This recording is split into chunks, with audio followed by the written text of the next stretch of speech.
भारत क्यों किसी को नजर नहीं आता। पाकिस्तान में तो डर का माहौल है। जी हाँ, और वजह है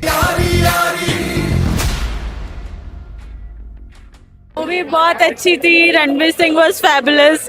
Aditya Dhar is a great person. जहां इंडिया अपने जो रॉ एजेंट्स हैं वो पाकिस्तान के खिलाफ इस्तेमाल करता है। ये तो पूरी कराची को ये बात मालूम है कि यहाँ पर ये चीजें हुई है। बैठ जाते ना जाके आपका ईरान के खिलाफ इस्तेमाल करता रहा है। ईरान ने सब कंफर्म पक्का है भैया। यहाँ बैठ नहीं सकते थे, हर कोई घरों में महसूर था। ये जो फिल्म बनी है धुरंधर, ये हमारे यहाँ एक लियारी ऑपरेशन या कराची का कह लीजिए तो उस पे सारा फोकस किया हुआ है। उस वक्त बहुत खतरनाक। मैं आपको कह रहा हूँ ना, यहाँ हम लोग ऐसे बैठ नहीं सकते थे। हम लोग घर से निकलते थे नहीं। घर से निकलो गोलियां लगेगा, एक पीठ में, एक सीने पे, एक कहाँ। हालात ऐसे थे लियारी के। घंटे की मूवी बनाई है भाई। जस्टिस भाई 4 घंटे आप बोर ही नहीं हो गए। आपकी पूरी फैमिली ने धुरंधर पे एक वीडियो बनाई थी। हाँ जी।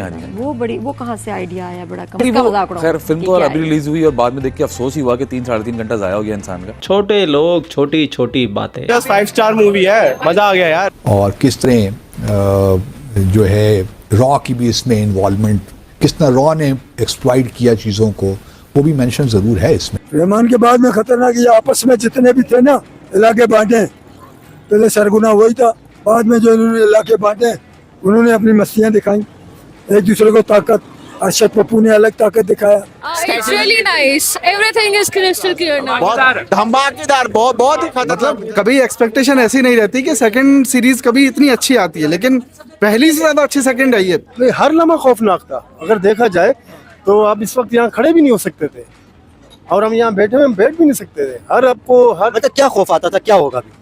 गोलियां आ रही है, सामने से गोलियां आ रही है, बम गिर रहे हैं, तो ये तो आपको पता है। मोदी इस सदी का सबसे बड़ा लीडर, मैं बगैर किसी एक लम्हा सोचे बगैर कहूंगा सबसे बड़ा लीडर। मोदी के यू टर्न नहीं लेता, उसकी कही हुई हर बात पत्थर पे लकीर होती है। उसने अपने आप को कभी लीडर नहीं कहा। लीडर को कहने, जताने, बोलने की जरूरत नहीं होती। उसका किरदार उसको लीडर बनाता है।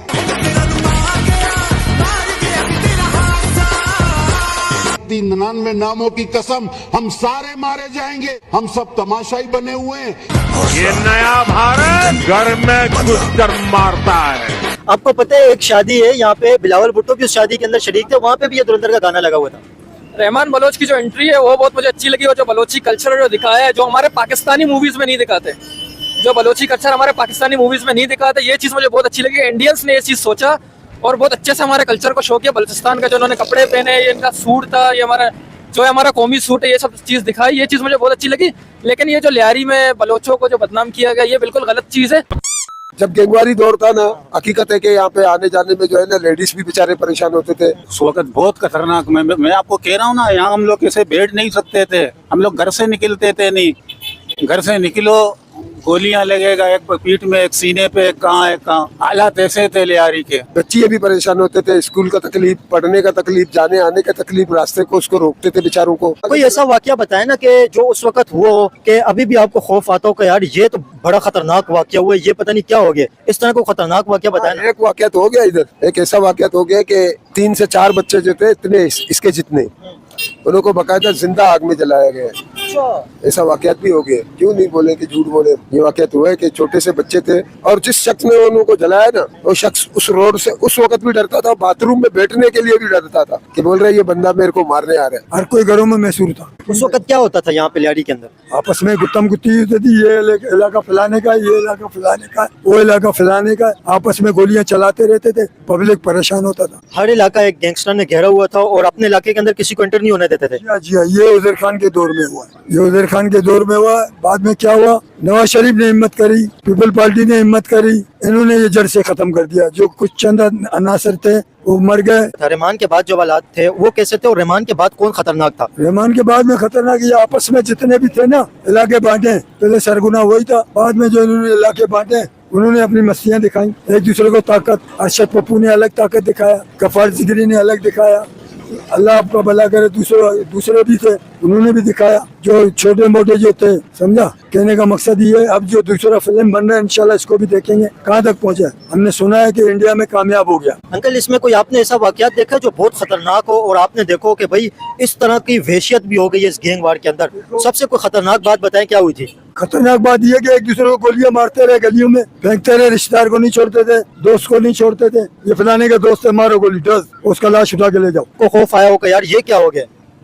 ऐसा वाकया ऐसा हुआ है कि फर्ज करो, मर्द तो मर्द है, औरतें निकल रहे थे बाजार के लिए, कुछ के लिए, इधर उसको बम, क्या बोलते हैं उस बम का नाम क्या था, ग्रेनेड गिर रहा था, लग गया और दी गिर गया, गिरी मर गया, बच्चे उसके यतीम हो गए।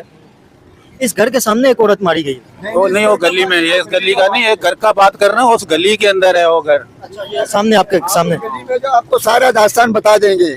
वो सामने वाली जो गली है नहीं, हारूनिया मस्जिद वाला, आप वहाँ चले जाओ। ये वाला गली, तुम्हारे वाला गली जो बात है, गली जो है ये हारूनिया मस्जिद वाला गली है। नहीं, ये वाला। अंकल वैसे ठीक है, वो तो अभी तो मतलब इस टाइम पे लोग अभी भी खौफ खाते हैं। गैंग वार के टाइम पे लोग क्या सोचते थे उस वक्त? घरों से बाहर लोग बैठते थे जिस तरह भी आप घर से बाहर बैठे हुए हैं? भी ऐसे बैठते थे, मगर हम लोग ऐसी खौफजदा थे, कोई भी गारंटी नहीं है। कोई भी टाइम पे जो है ना, ये लोग आकर इधर गोलियां चला के बेगुनाहों को भी लगता था। कोई दो ग्रुप के झगड़े होते थे, यही मसला था। और कोई वो हमारे तुम्हारे ऊपर नहीं चलाता था, आपस में दो ग्रुप लड़ते थे, उसमें इंसान को लग सकता था, ये मसला था। और कोई हमारे साथ नाजायज नहीं होता था, उसके साथ नाजायज नहीं होता था, वो आपस में दो ग्रुपों का लड़ाई होता था। करते थे भी, आप लोगों के साथ भी नाजायज करते थे, भाई घर खाली कर दो, क्योंकि कि तुम उसका रिश्तेदार है और तेरा रिश्तेदार है। समझ में आ रहा है कुछ बात? उनके दुश्मनों का जो रिश्तेदार भी होता था उसे भी मारते थे। उससे भी मारते थे। ये सामने ये बिल्डिंग है, ये नजर आ रहा है, इसका घर खाली कर दिया, गरीब बंदों का कपड़ा भी पे लेने नहीं दिया, जो किधर और शिफ्ट हो रहा है, जो अपना कपड़ा पहने, यही कपड़े पहने हुए थे, यही कपड़ों के साथ गया। गरीब मजदूर आदमी, रश्का मैकेनिक था, उसके घर पे कब्जा कर लिया। ग्रेनेड फेंकते थे, छुप के जाओ, संभालो अपने आप को, यही असला रहा। बाकी इतना कोई कहो नहीं था, हम लोगों पर नहीं था, आपस में लड़ते थे। 100% तो किसी भी फिल्म के अंदर हकीकत नहीं होती है, फिल्म तो फिल्म ही होती है ना। लेकिन रहमान बलोच जो अपने, मैं खुद लियारी में रहता हूँ, मेरी उम्र 26 साल है, हम ये दौर से गुजर चुके हैं। रहमान बलोच अपने बंदों के लिए बिल्कुल सही था, अपने बंदों को हमेशा से अब सेफ रखता था। कोई बाहर का बंदा यहाँ पे बदमाशी नहीं कर सकता था, कोई मतलब बत्ताखोरी नहीं होता था उस वक्त। अभी उजैर बलोच, दाऊद इब्राहिम और उसके अलावा असलम चौधरी, जो संजय दत्त का किरदार दिखाया गया, वो और अरशद पप्पू, इन सब का किरदार उसके अंदर आया हुआ है। पार्ट 1 के अंदर तो रहमान थे, वो रहमान वाला किरदार तो पार्ट 1 में था। पार्ट 2 के अंदर ये सारे जो करेक्टर हैं, इन करेक्टरों के बारे में क्या कहेंगे? उजैर बलोच, अरशद पप्पू और इसके अलावा जो संजय दत्त का किरदार है, असलम चौधरी, और इसके अलावा और भी काफी सारे किरदार है, रणवीर सिंह का किरदार है, इन किरदारों के बारे में बताया ना। देखें, सबसे पहली बात तो ये, रहमान बलोच के मतलब जाने के बाद तो असलम चौधरी का तो कॉन्सेप्ट लियारी से खत्म हो चुका था।